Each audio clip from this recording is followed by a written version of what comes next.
How's everyone doing? Good. My name's Damien Keys. I am awesome. Absolutely awesome. Hi. Do you want to be my friend? Excellent. Do you want to be my friend? Do you want to be my friend? Good. These are the things I see on social media every single day. I live in a world of social media where these things happen. But firstly, before I talk about social media, building an audience and building a brand, I'm going to take you back to the beginning. Back in the day, which was a Wednesday. I grew up in Swansea, not in the beautiful areas of Brighton. I went to school. I didn't have one of those kind of like X Factor story backgrounds. I just had normal, everyday suburbia, mum, dad, dog died, another dog. It's fine, there was plenty of dogs. And then I went through school, I did my GCSEs, and then I failed all of my GCSEs. Spectacularly failed them. And as I was walking home, all I could think of was, I have to tell my mum, who at this point still thinks I'm going to be a lawyer. I've got to tell her that I failed all of my GCSEs. So I was walking home and I was thinking, I got home, my mum wasn't there. Even worse, I had to wait. Then she came in and she said, so how did you do? And I was like, not great. I failed all of them. And she was really surprisingly okay about it. And she said, it's okay. And I was like, okay. She said, but you do have to resit the entire year. I was like, okay. And so all my friends went off to college. And I stayed back for the year. I was that kid. I was the eldest kid at that point in the whole I was the kid who got picked first for rugby because I could grow a beard, even though I was doing GCSEs. So anyway, so I had to resit the whole year, and this time I was like, I'm not going through that again. So this time I really tried, and I got to my GCSEs, I did all my GCSEs, and I failed them a second time. Some of them I even failed more spectacularly than the first time. When I did my maths GCSE the first time, I got a D. When I did it the second time, I got an E. Thank you.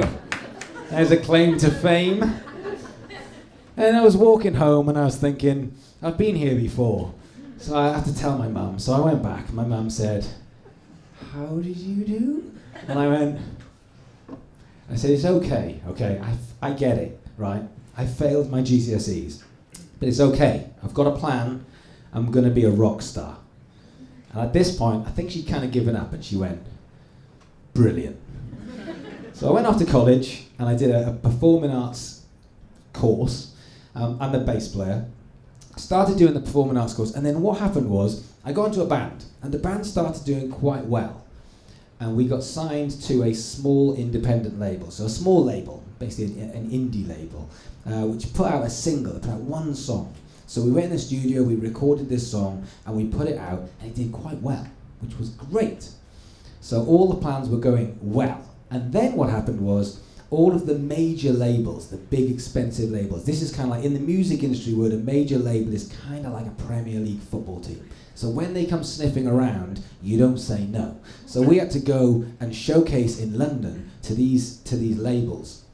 And one of them picked us up, Parlophone Records. It was a massive big label. And we had our manager, we had a thing called an A&R man. Everyone heard of an A&R man? Yeah, you'll never meet one. They're kind of like unicorns, or the G-spot. You're never going to find it. So at this point, we had A&R, we had a manager, we had a whole team of people. We made a record, and everyone told us we were going to be the next U2. And I was like, this is good, because this was my plan. And my mum is going to be okay if I'm a rock star. So, but then what happened was, record labels sign lots and lots of artists. So, and then they kind of do this thing where they shelve you. So they go, oh, that's really good. Ooh, there's something else over here, something shiny, and they just put you down. And I was 18, so I just was like, this is great. I'm in a band, we go on tour, everything's good. And we waited for the record label to put a record out. And then we waited, and we waited, and we waited, and we waited, and in the end I remember thinking, we should probably put a record out, because like that's the whole point of this. If I'm going to be in U2, if I'm going to be in a massive band, we probably should actually put the record out. And the record label agreed, so we put the record out. And I think the only person who bought the record was my mum. She was very supportive. And at that point we got dropped off the label. So I was thinking, well, this is not ideal. So we had a meeting with a manager not the A&R man, he'd gone at that point, but we had a manager, and we sat down with the manager and I said, what do we do now? And he said, that's it. So I was like, right. So what do we do? And he went, I don't know. That's it. It's the end. And I was like, oh. So what do I do? And he said, get a job. So I was like, oh, I guess I'll get a job. So the drummer, who's a friend of mine, he said, I can get you a job with me, where I work, in the local shampoo factory. So I was like, great, make money. I'm on the ladder. So I turned up for work, and they gave me a funny hat. And my job was this, right? I stood at this conveyor belt, which was a bit like the size of this part of the stage. And there was one person here, and there was one person here, and there was two of us this side and two of us that side. And the person here picked up a shampoo bottle, and they put it on the conveyor belt. And my job was to pick up the shampoo bottle, wipe the top. That was the entire job. That was all of the job. So I was doing this, and 3 hours later I was like, this is rubbish. This is absolutely rubbish. So I looked at my mate, the drummer, and I was like, this is rubbish. And he was like, well, you get used to it. And I was like, you get used to it? How long have you been doing this? And he said, 7 years. And I was like, nay. So I put the shampoo bottle down. I polished it first. Standards. And then I left. I just walked out. I left them hanging. I didn't even get paid for those 3 hours. I was just out the door. I was going home thinking, I'm doing something else. I'm going else. So at this point, I'd failed everything in my entire life from the start to finish. And I was thinking, I know I can make it as a musician. I know I can. I just need to figure out how. I'm prepared to put all of the work in, but someone needs to tell me what it is to do. I think we've all been in that position where we know that we're prepared to work. The problem is we're not quite sure what the work is that we have to do, but if someone can just tell us, it makes it a lot easier. So I met some incredibly inspirational people. I went to a music college in Guildford. There's only 40 students on the whole course.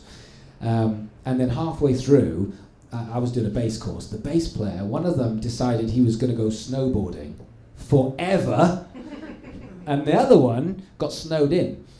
So I went down, the guy who owned the college came in one day and was like, oh, Paul, the bass teacher, he can't make it, he's been snowed in. And we didn't want to go home. There was only 6 other bass players. So I was like, look, I'll take the class. Just let me take the class. I'm not a teacher, but I'm sure I can manage this. And he said yes. So I took the class.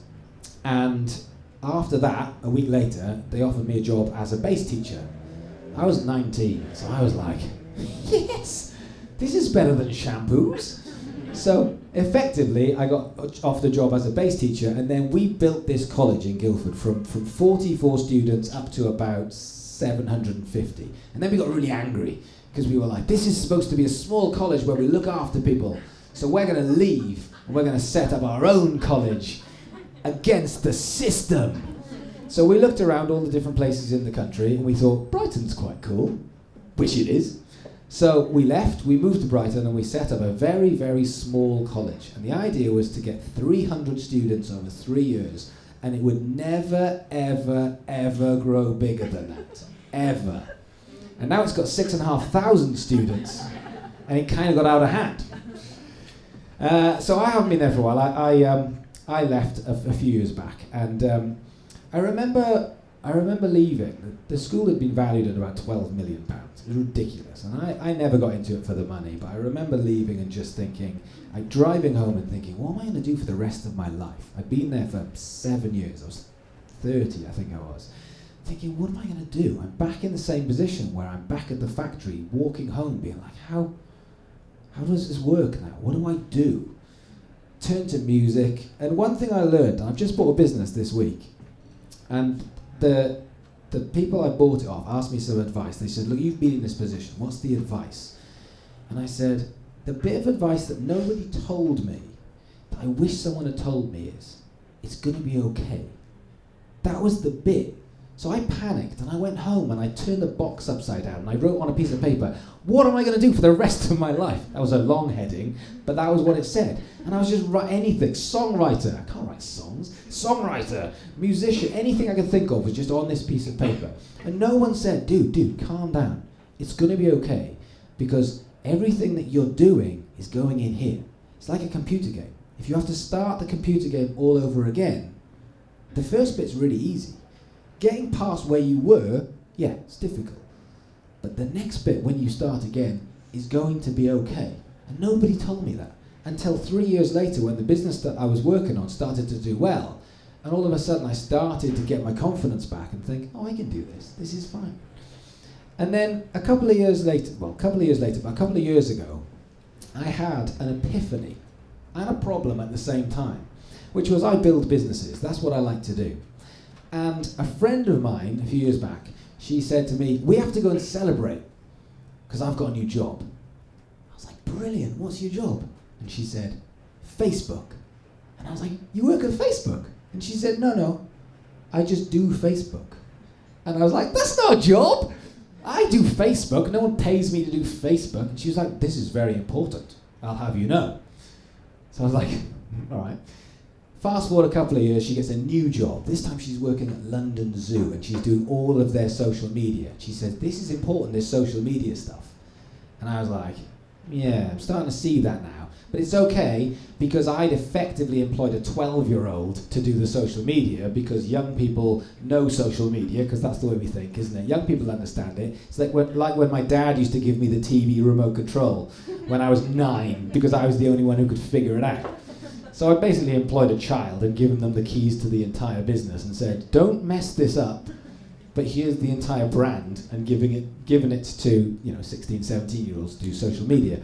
And this kind of went on until one day I had this epiphany and I just thought, oh no, social media it's not a thing anymore. It's the thing.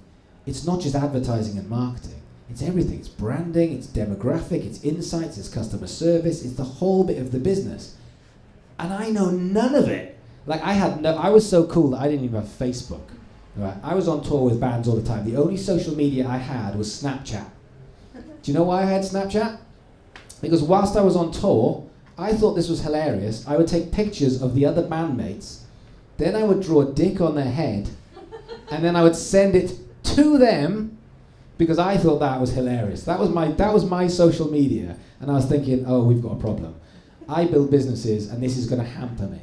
I realized very quickly that personal branding was really big now, because we are living in a time where you guys have complete control.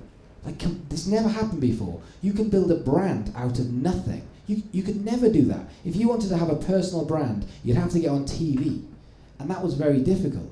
Nowadays, you can do it yourself, because you can get the attention, because you can actually get your stuff out there, and you can advertise and you can market, you can build a product and get to niche people. I can get to 35 to 37-year-old Mexican ladies that live in Bristol. And Facebook goes, yeah, there's 40 of those. And I'll be like, great. I'll advertise to them. So you can build this personal brand. I realized social media became a big thing. But one thing I noticed, and this is why where I've written a book about this, my journey of social media. I get quite obsessed with stuff. I'm quite an obsessive person. Hence why I've just lived social media. Because this now is everything. Have you ever done that thing where you've got your phone in your hand, and then all of a sudden, you drop your phone. And as it starts to drop, it turns over, standard. And as it falls, everything goes into slow motion. And you're like, no! And it hits the floor, And you go, "Eee," and you pick it up, and then it's like the spider web that's all across it. And then you've got to take it to a shop. And I don't mind paying the money to get my phone fixed, but when I take it to the shop, and the guy says, come back in 3 hours, and I go, 3 hours? Without this? This runs my entire life. My friends are in it for a start. Like, this is where I keep my friends in here. But like, this is everything. Like, if I can't use, I have 2 phones, just in case that happens. That's terrible, isn't it? I call one of them my social media phone. But yeah, this is where we are now. This is life, and we will evolve into something else, but we are going backwards. So this is where people communicate. This is where people build businesses. But one thing I learned was these rules that we've all been living by for so long, and I've been building businesses around. People keep telling me the rules have changed, or how to bend the rules, or how to get around the rules. And it dawned on me, whilst I was doing this social media stuff, that the rules aren't there to be broken. Most of these rules have gone. Like, literally gone. But we're still playing by the rules. So I'll give you a couple of examples. So I work in the music industry, okay? So here's an example. You guys all remember buying music. Do you remember buying? You had to go to Woolworths, obviously, but you remember buying music? Okay, when you buy an album, right, roughly how many songs are on an album? 12. Everyone goes, 12, right? 12. Do you know why? Let me tell you why, right? The reason why is because back in the day, which was a Wednesday, probably in the 80s, you bought vinyl, right? And on vinyl, there was 20 minutes on each side. That was it, 22 minutes, really. So you had about 44 minutes worth of music to fit on there. How many songs can you fit on vinyl in 44 minutes if each song's roughly about 3 minutes? About 12.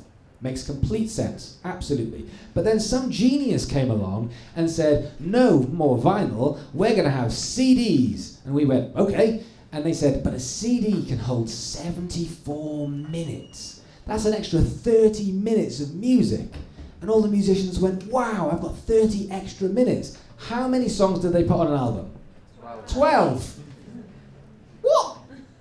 And then CDs went away, and now music is just like in the air. It's like on this. Like, you can do anything. Like, I can make an album with 175 songs. I can have songs which are 59 minutes. It's not attached to anything. I can just do anything I want.